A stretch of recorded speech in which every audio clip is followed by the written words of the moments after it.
It is your host, Jenny Marie, and I am super excited about welcoming you to the Heal Her podcast. Let's go!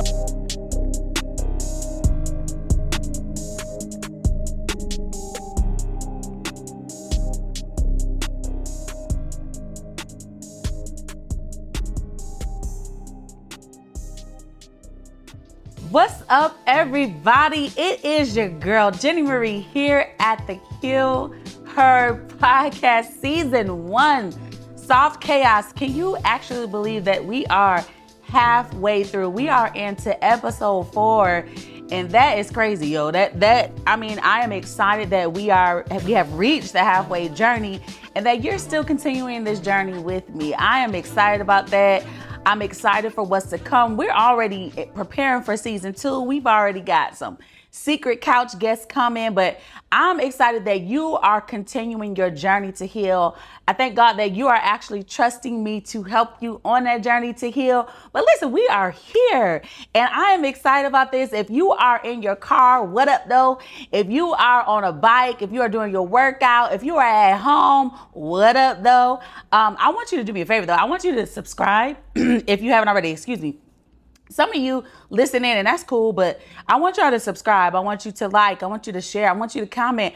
I talk back. I think that when you're in a journey of healing, you have to be able to have conversations, especially when you're in those silent seasons. Hint, hint. Hopefully you've listened to the last episode of the Heal Her podcast, but you really sometimes need to subscribe, take notes, have conversations with people like myself. And no toot to my own horn, but really it's just my assignment and charge to help you through this healing journey. Listen, this particular episode is brought to you by yours truly. Yes, your girl, Hey Jenny Marie. If you did not know, I have a website. It's called HeyJennyMarie.com, and I've actually wrote a book, a conversational style book.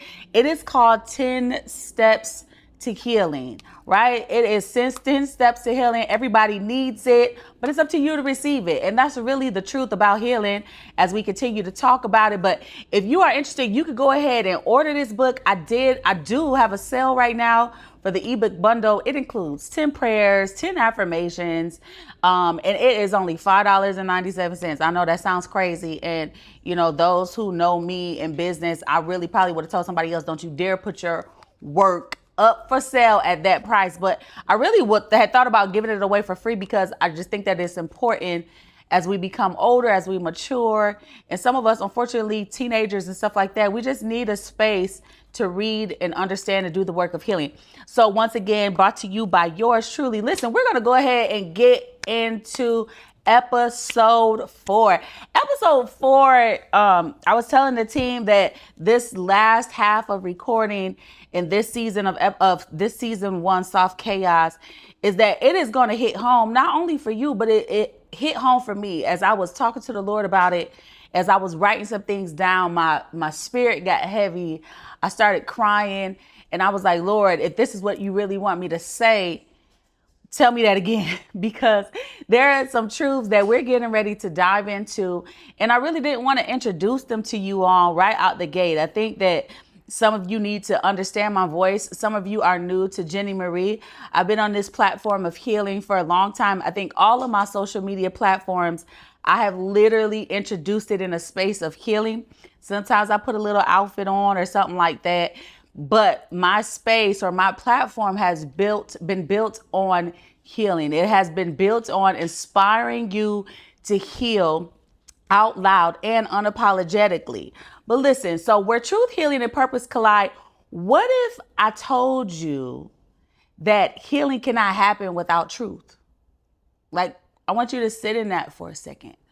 What if I told you that healing cannot happen without truth? You're like, Janelle, yes, it can. I go to the therapist. Just because you go to the therapist, that doesn't mean that you're telling the truth. Some of you are like, Janelle, yes, it can, because I go to church every Saturday. So what? Just because you shouted and you raised your hand and you cried in worship, are you even telling God the truth?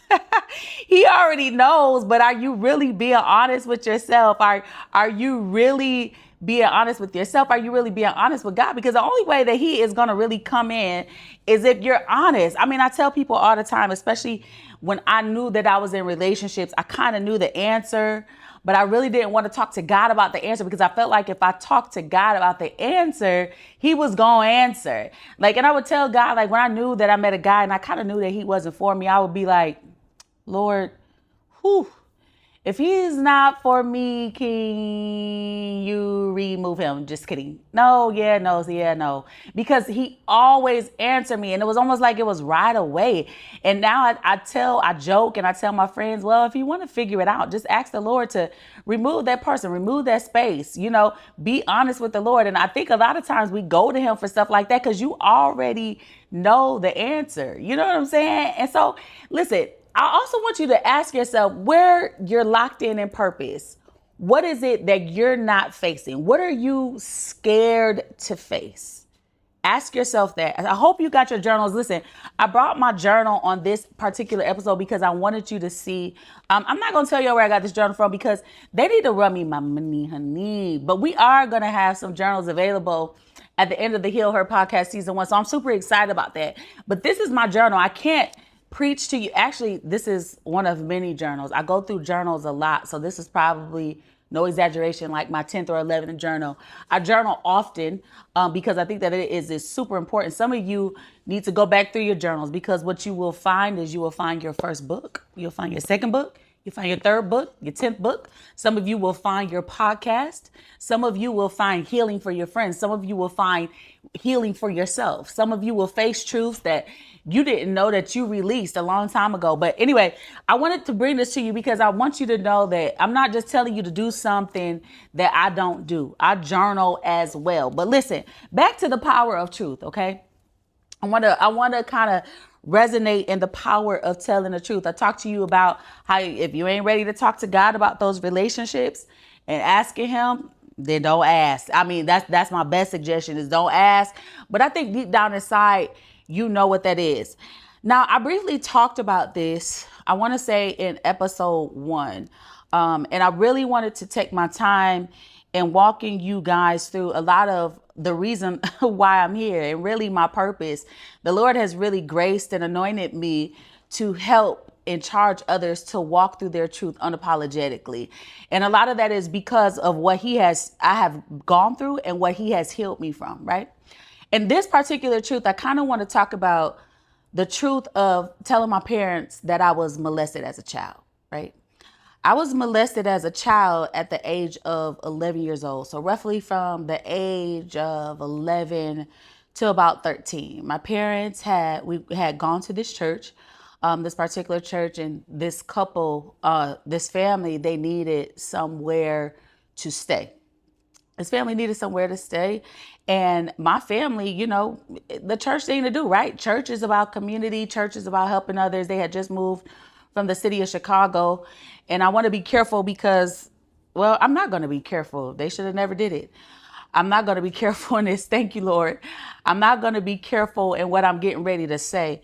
But at the tender age of 11, I began being molested. I was molested by a female. I was molested by a female, and I was molested by a female for quite some time. And in that molestation, the reason why I never said nothing. Now, let me talk to you guys for just a second who always are like, why didn't you say something? Well, when somebody threatens your life, right? When they threaten your life to not say anything, and at the age of 11, don't you ever question a child why they won't say something. What you should be questioning is, why are you not saying something? What did they say to you? And in those moments of molestation, she would tell me that if I ever said something, that she would molest my sister, my baby sister. I am the eldest of 5. We call ourselves the Fab 5. It's 3 girls and 2 boys. Hey, y'all. And my baby sister. This is heavy for me. And it was my job as the oldest to protect her. And so somebody's threatening my life. Somebody's threatening, they're already doing something to me. They're already violating me. And now they're threatening to violate my sister. So this went on for quite some time. This went on for a long time. And what felt like a long time. And I never had the heart. I never had the heart to come out and talk about it. I never had the heart to tell my parents. My parents, to, they were not the family where what goes on in this house stays in this house. And some of y'all need to quit that. Y'all need to cut that out. I hope y'all still not doing that. I hope that was a back in the day thing. But I didn't even grow up in that kind of home. This was set up on the whole thought of a threat, right? This is set up on something that I knew deep down was happening to me, and that I knew that nobody else was going to be able to do to my baby sister. And if I had to take the heat for it, this is what I'm going to have to do, right? So we didn't have that kind of home, but I also felt like I couldn't say nothing to somebody because I didn't want that to happen to somebody else, right? But what ended up happening over time is now my mother, and I'm kind of speeding it up to go up to kind of come back. But my mother said, now that makes sense, where in that season, I started wrapping myself around, I used to play the trumpet, right? So I found myself engulfed in music. And then that's when I really honed in on being a nerd or a bookworm, if you will. My mother said she wondered why I switched, right? So there was nothing that they could do to get me away from books. I found myself reading. I found myself in corners of just book after book, music after music. And I just pushed myself into a place really of isolation. I really, not unknowingly, because here I am, I'm 11, 12, 13. I'm pushing myself into a space of anger. I'm pushing myself into a space of fear. I'm pushing myself into a space where I feel like I can't talk, where I feel like I can't let out, right, my truth, essentially, right? It's my truth. This is now, unfortunately, child molestation is now a part of my truth and what has happened to me. So now I'm suffocating, or I feel like I don't have any outlet, or I feel like I don't have a voice, or I feel like I don't have a say so. So what happens is that you become it's discomfort, right? You're now uncomfortable. You're now uncomfortable about being this live, spicy child that has a voice, that says what she wants to say. And this is now building up. Now I'm 14. Now I'm 15. Now I'm 16. Now I'm in high school, and I don't really, I'm a popular kid in high school, but I'm really still protective. I still really don't say what I want to say or discuss how I really feel if something is bothering me. But let me tell you something. There was also a firecracker in me in high school that I would take up for my cousins if somebody's talking to them the wrong way, taking up for my sister, getting in places now where what I felt like was not protecting me, now I'm protecting others, to the point of my demise. I will never forget in high school, it was this girl, Lord, I almost said her name, but it was my cousin. She was the one popping off at the mouth, right? She's the one. I'm over here getting ready for college, potential scholarships on the line. I'm an A and B student, never been suspended a day in my life. My cousin's popping off at the mouth, and you could see the fear in her. I could see her fear. I can sense her fear. And this other girl, she's all big. I jump in the middle to save her, right? I jump in the middle to save her. I'm now becoming a savior to many because I felt like at that time, nobody was saving me. So all of these different character traits are building up, and we're going to get into it of episode 5 and 6, which is why I tell y'all to go in order when you listen to this, because now all of this stuff is going to make sense of your healing journey and where you could pull bits and pieces. But now I'm in a space of becoming the savior. And I'm feeling like I got to jump in and save everybody. I've got stuff on the line. I've got scholarships.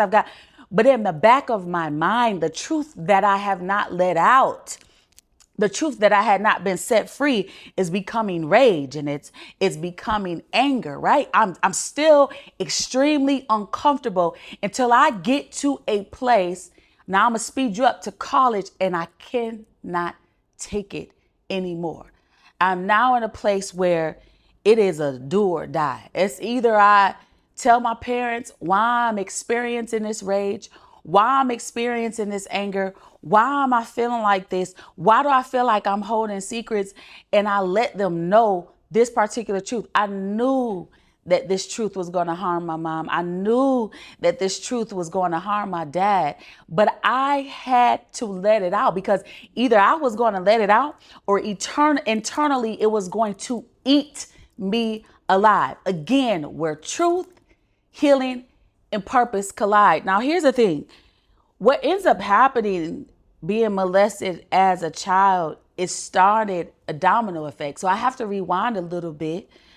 Before I ended up even telling my parents about me being molested as a child, I had experienced my first abortion. And I'll get into that later because abortion is something that it is a topic all on its own. It may even very well be a season on its own. But I knew that me having an abortion had a whole lot to do with me being molested as a child. It had a whole lot to do with me holding in all of this anger and nobody saving me. And it had a whole lot to do. And so it was in that moment of me telling my parents, not only am I telling them, the session of me telling them of when I had the abortion, but now the child molestation is like something that's added on. But I had to give some premise into what was finally going on with me. Why am I gaining weight? Why am I chubby? Why am I eating like this? Why did I go to college and now I'm getting piercings? I'm getting tattoos. I'm shaving my head. Listen, your girl went to college with all of these, and some people call it shelter, but a part of it, yeah, growing up in the church and stuff like that, yes, we were sheltered. Yes, we were protected from a lot of things, but there was a lot of things that we knew too. But I want to talk to the parents for just a second. They need to pay attention to your children. Pay attention to your children that start outletting in different ways. Their form of expression is now outward. It's not even just inward anymore. It's outward. Let me tell you, as soon as I hit that graduation line, I got my first tattoo. Okay, cool. As soon as I got to the campus of Michigan State, I went and got my second piercing. That wasn't enough for me because I was there were so many things eating on the inside of me. Because listen, now I'm not at my parents' house. Now I'm not in what was a safe space. Now I'm out in the open in the world. So what's next? Then I go get my eyebrow pierced. After I go get my eyebrow pierced, I now get what they call a tramp stamp. Now I do regret that tramp stamp, but that's another story for another day. I went and got that tramp stamp. I'm telling you, eating alive, all because I had not yet let out my truth, right? So what happens with that? What happens with that is you start fake aligning, right? You start taking on an identity that has nothing to do with you. Now, many that know me, they know I have always been extremely honest. I have always been this creative. I have always believed that you need to express yourself however you feel free to express yourself as a creative. I have always believed in that, but deep down inside, I knew that I didn't need no eyebrow piercing. That wasn't even who I was. I didn't even need no tramp stamp. Now, I do love me some good tattoos. I'm not going to hold y'all up. But the tramp stamp was not a part of the journey. However, I started aligning with things that didn't belong to me. Now I'm going to clubs. Now I'm looking for the outlet of, let me see if I can be accepted. Let me see if somebody could put this Band-Aid on of this rage and this anger. Now sexually, I'm about to start experiencing in ways that I have never experienced before, all because I have not let out my truth, all because somebody violated me in ways that they had no business violating me. But the Bible says the truth will set you free. And that's John 8:32. Listen, I want you to take your journals out, right? Because I'm not even finished with this particular episode. And there goes those sirens again. Y'all just gonna have to get used to them because I live in the city and I'm okay with telling y'all that. I want you to take out your journal and I want you to write in your journal and ask yourself, why am I afraid to tell the truth? Is it a person? What would it do to my family? What would it cost me? Because a lot of times, that's why we don't even want to tell our truths. I didn't tell my truth because it would cost that lady messing with my sister. I didn't want to tell my truth because it was a person. What would it do? It would have caused her to try to do something to my sister. Now, would she have done it? I'm not really sure. But what I know in that moment is that that's what she told me. So in your journal, I want you to take a second. I want you to take a second to write that down. I want to tell you something. Listen, Purpose will always, and I mean almost always, take you to your most honest and healed self. And I think that it was when I told my parents that I was molested as a child, not only was it the freedom that of telling them that released me, it was the burden. It was casting my cares on the Lord because he cares for me. And I knew then that, Lord, I was raised in a church. Lord, you have created me as this person that is unapologetic in what she has to say. I'm unapologetic. I've always been unapologetic in who I am. I've always been confident in who I am. But Lord, at a tender young age, you sent somebody, not you, but this person came to destroy the very person that you called me to be. And now, God, I understand that in this purpose, that I am still supposed to walk people through this same thing. In this purpose, I'm still supposed to have a strong voice and be confident enough to tell my story and the goodness of you. So I want for those of you who are watching this to understand what purpose is, to walk through that and understand what that looks like, what that feels like, what is blocking you from becoming your God ordained self, what is preventing you from being the purpose or the person that you're called to be. We're not fake aligning in this season. We're not being people that we're not called to be. We're no longer giving space to a person that has come to try to steal everything that God has set us to be. We're not giving them that power anymore. We're not giving them the power to silence. We're not giving them the power to abort processes. We're not giving them the power to make us quit.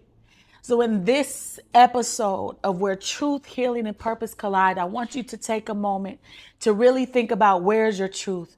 What truth have you not revealed? Where do you need to heal in that? And where does purpose collide for you? Listen, I didn't mean to cry on this episode, but these last 3 episodes are going to be near and dear to my heart. But I want you to take some time, and I really want you to hone in on that. It is your girl, Jenny Marie. I am here in this healing journey with you, where I inspire you to heal unapologetically. And sometimes that is going to be out loud. Sometimes it is going to be out loud of what you are watching me do right now. But it is my job and it is my charge, and I'm here with you. Remember that healing is a continuum. It is not linear. I'll see you on episode 5. Until next time.